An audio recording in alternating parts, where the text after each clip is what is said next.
एक जगन्नाथपुरी के राजा थे। उन राजा ने नियम बना लिया कि महाप्रसाद जैसे ही मंदिर से छूटता था, ठाकुर जी को अर्पित होने के बाद सबसे पहले वो महाप्रसाद उस राजा के यहाँ आता था।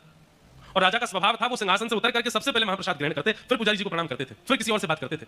प्रसाद की इतनी महिमा। एक दिन वो राजा अपने कुछ अन्य राजा सखाओं के साथ में कुछ खेल रहा था, चौसर खेल रहा था। इतना खेल में व्यस्त हो गया, इतना खेल में मगन हो गया, उसी समय पुजारी जी प्रसाद लेकर के आ गए। किसी ने आके कहा, राजन प्रसाद आया है महाप्रभु जी का। तो राजा ने कहा, बस बस 1 मिनट लगेगा मुझे, उनको बैठाओ, मैं अभी आता हूँ। राजा यहाँ चौसर खेलने में लगा, बाहर जाकर के संकेत किया, बोले राजा कह रहे हैं वो अभी आएंगे, आप 2 मिनट प्रतीक्षा करो। तो पुजारी जी को ये बात अच्छी नहीं लगी कि इन्होंने प्रतीक्षा करने के लिए कहा, ठाकुर जी का प्रसाद प्रतीक्षा करेगा। पुजारी जी उठ करके वहां से चले गए। जैसे ही पुजारी जी वहां से गए तो थोड़ी देर में राजा खेल से निवृत्त होकर तुरंत भागा, प्रसाद आया, प्रसाद लेकर के आओ। तो सैनिकों ने कहा, प्रसाद तो ले गए पुजारी जी, आपने प्रतीक्षा के लिए कहा तो उदास होकर के ले गए। क्या आपको इतनी गिलानी हुई कि मैंने प्रसाद आया और मैंने मना कर दिया? मैं खेल में इतना तल्लीन हो गया, उसमें इतना मगन हो गया कि द्वार पर आए हुए प्रसाद की अवहेलना कर दी मैंने।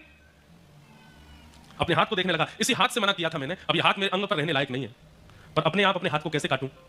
सुनिएगा, बड़ी सुंदर कथा है। तो राजा ने क्या किया, एक दिन बड़ी चिंता में सभा में बैठा था। तो मंत्री जी ने पूछा, राजन आप इतनी चिंता में क्यों बैठे हो?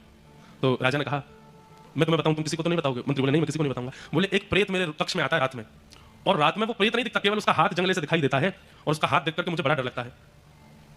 मंत्री बोले, आपने हमें पहले क्यों नहीं बताया? बोले, डर के कारण नहीं बताया। बोले, क्या चाहते हैं आप? बोले, मैं चाहता हूं कि कोई उस प्रेत का हाथ काट दे तो मेरे को रात में जो भय होता है वो ठीक हो जाए। मंत्री बोले, आज आप चिंता मत करो, मैं आपके कक्ष में सोऊंगा और तलवार लेकर के बैठूंगा, जैसे ही वो प्रेत आएगा, हाथ दिखाएगा, हल्ला करेगा, मैं उसका हाथ काट दूंगा। राजा बोले, ठीक है।